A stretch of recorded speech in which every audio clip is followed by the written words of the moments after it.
இந்த செய்தியை உங்களுக்காக வழங்குவது யூரோ குரூப் மலேசியா.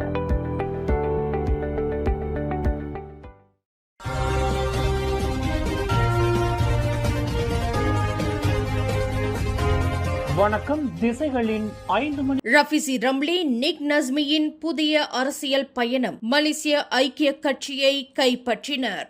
அமைச்சரவையிலிருந்து விலகி ஓராண்டு கடந்த நிலையில் பிகேஆர் கட்சியை சேர்ந்த தலைவர்களான டத்தோஸ்ரீ ரஃபிசி ரம்லி மற்றும் நிக் நஸ்மி நிக் அமட் ஆகிய இருவரும் மலேசிய ஐக்கிய கட்சி எனப்படும் MUP-ஐ தங்களது புதிய அரசியல் தளமாக ஏற்றனர். இதற்கான அதிகாரப்பூர்வ அறிவிப்பானது இன்று பட்டாலிங் ஜெயா நிகழ்த்து கலை மையத்தில் நடைபெற்ற அடையாளப்பூர்வ ஒப்படைப்பு நிகழ்ச்சியில் வெளியிடப்பட்டது. MUP கட்சியின் நிறுவனர் மற்றும் தலைவரான தான் கின் தெம் கட்சியின் பதிவு சான்றிதழின் மாதிரி பிரதியை ரஃபிசி மற்றும் நிக் நஸ்மி ஆகியோருக்கு வழங்கி அதிகாரப்பூர்வ மாற்றத்தை அறிவித்தார். பார்த்தி பெர்சமு மலேசியா என்றும் அழைக்கப்படும் MUP பினாங்கை தளமாக கொண்ட மக்களிடம் அதிகம் அறியப்படாத ஓர் அரசியல் கட்சியாகும். அக்கட்சியானது கடந்த 2016 ஆண்டு டிசம்பர் 2 அதிகாரப்பூர்வமாக பதிவு செய்யப்பட்டது. இதற்கிடையில் இந்த அறிவிப்பானது இன்று ஜோஹர் பாருவில் நடைபெற்று வரும் பக்கத்தான் ஹரப்பான் மாநாட்டுடன் ஒரே நேரத்தில் வெளியாகி பரபரப்பை ஏற்படுத்தியுள்ளது. கடந்த 2022 ஆண்டிற்கு பிறகு நடைபெறும் முதல் பக்கத்தான் ஹரப்பான் மாநாடு இதுவாகும். பிகேஆர் கட்சியை சேர்ந்த முன்னாள் அமைச்சர்களான ரஃபிசி ரம்லியும் நிக் அஸ்மியும் கடந்த 2025 ஆண்டு மே மாதம் நடந்த பிகேஆர் உட்கட்சி தேர்தலுக்கு பிறகு ஏற்பட்ட பூசல் காரணமாக தங்களது அமைச்சர் பதவிகளை ராஜினாமா செய்தனர் என்பது குறிப்பிடத்தக்கது.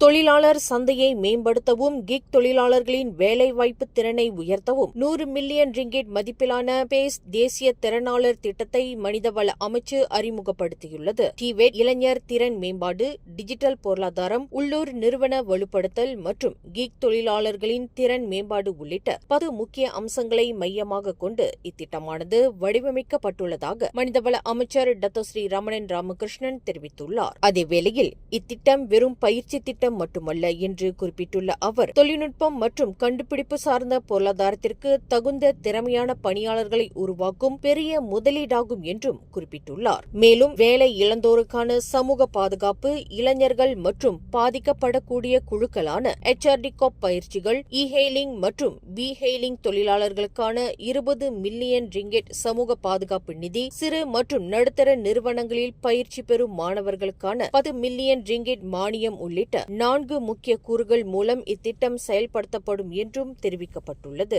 கடந்த மே 1 பிரதமர் டத்தோஸ்ரீ அன்வார் இப்ராஹிம் பொருளாதார நிலைத்தன்மை தொகுப்பு 2026 ஒரு பகுதியாக 710 மில்லியன் ரிங்கெட்டிற்கும் அதிக மதிப்பிலான பேஸ் திட்டத்தை அறிவித்திருந்தார் என்பது குறிப்பிடத்தக்கது.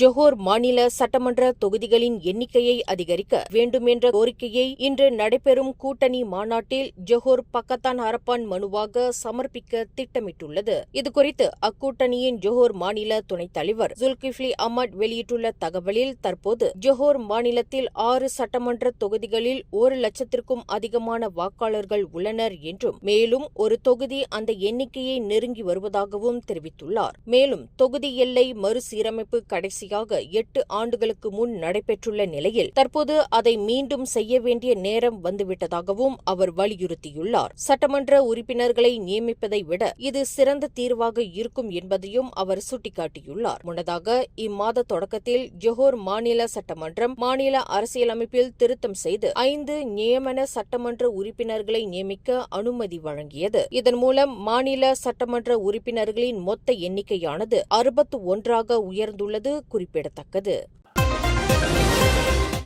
ஜோஹர் மாநில தேர்தலில் அனைத்து 56 சட்டமன்ற தொகுதிகளிலும் போட்டியிட தயாராக இருப்பதாக அம்மாநில பக்கத்தான் ஹரப்பான் கூட்டணி அறிவித்துள்ளது. நேற்று அம்மாநில பாரிசான் நேஷனல் வெளியிட்ட அறிவிப்பை தொடர்ந்து பக்கத்தான் கூட்டணியும் இன்று இந்த அறிவிப்பை வெளியிட்டுள்ளது. ஜோஹர் பாரிசான் நேஷனல் தலைவரும் ஜோஹர் மந்திரி பசாருமான ஆன் அஃபிஸ் கசி 56 தொகுதிகளிலும் பாரிசான் நேஷனல் போட்டியிடும் என நேற்று அறிவித்தார். இந்நிலையில் அவரது அறிவிப்பின் காரணமாக தாங்களும் 56 தொகுதிகளிலும் போட்டியிடப் போவதாக ஜோஹர் பக்கத்தான் ஹரப்பான் தலைவர் அமினுல் ஹூடா அசான் இன்று அறிவித்துள்ளார். ஜோஹரில் இன்று நடைபெற்று வரும் பக்கத்தான் ஹரப்பான் கூட்டணி மாநாட்டில் அவர் இதனை அறிவித்துள்ளார்.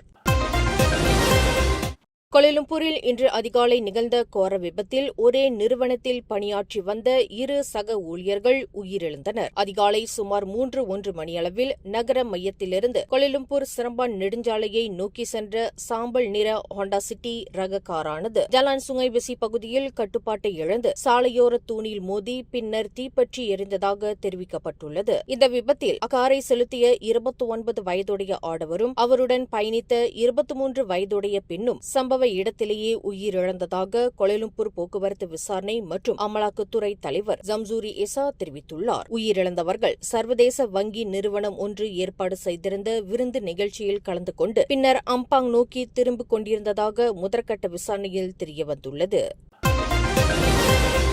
கோலாலம்பூர் விமான நிலையத்தின் முனையம் ஒன்றிலுள்ள சர்வதேச புறப்பாடு பகுதியில் பாதுகாப்பு கட்டுப்பாட்டு மண்டலத்திற்குள் சட்டவிரோதமாக நுழைந்ததாக சந்தேகிக்கப்படும் வெளிநாட்டு பெண் ஒருவர் கைது செய்யப்பட்டுள்ளார். இச்சம்பவம் நேற்று பிற்பகல் சுமார் 1:35 மணியளவில் நடந்ததாக KLIA போலீஸ் தலைவர் ரவி முனுசாமி தெரிவித்துள்ளார். சீன பிரஜையான அப்பெண் விமான டிக்கெட் இல்லாமல் தானியங்கி பாதுகாப்பு சோதனை மையத்தை கடந்து சென்றதாகவும் பின்னர் கேட் C பகுதியில் பாதுகாப்பு அதிகாரிகள் அணுகிய போது ஆவேசமாக நடந்து கொண்டதாகவும் கூறப்படுகின்றது. இச்சம்பவத்தை அடுத்து நேற்று பிற்பகல் சுமார் 1:45 மணியளவில் அப்பெண் போலீசாரால் கைது செய்யப்பட்டதாகவும் அவர் குறிப்பிட்டுள்ளார். திசைகள் செய்தி ஊடகத்தில் பணியாற்ற விருப்பமா? விற்பனை துறையில் சாதிக்கும் ஆர்வம் கொண்டவரா நீங்கள்? அப்படியென்றால் நாங்கள் தேடுகின்ற நபர் நீங்களாக இருக்கலாம். புதிதாக பட்டம் பெற்றவர்களும் விண்ணப்பிக்கலாம். விண்ணப்பதாரர்கள் சொந்த வாகனத்தை கொண்டிருக்க வேண்டும். மின்னஞ்சல் admin@திசைகள்news.com. தொடர்பு எண்கள் 0361611414 அல்லது 0123516515.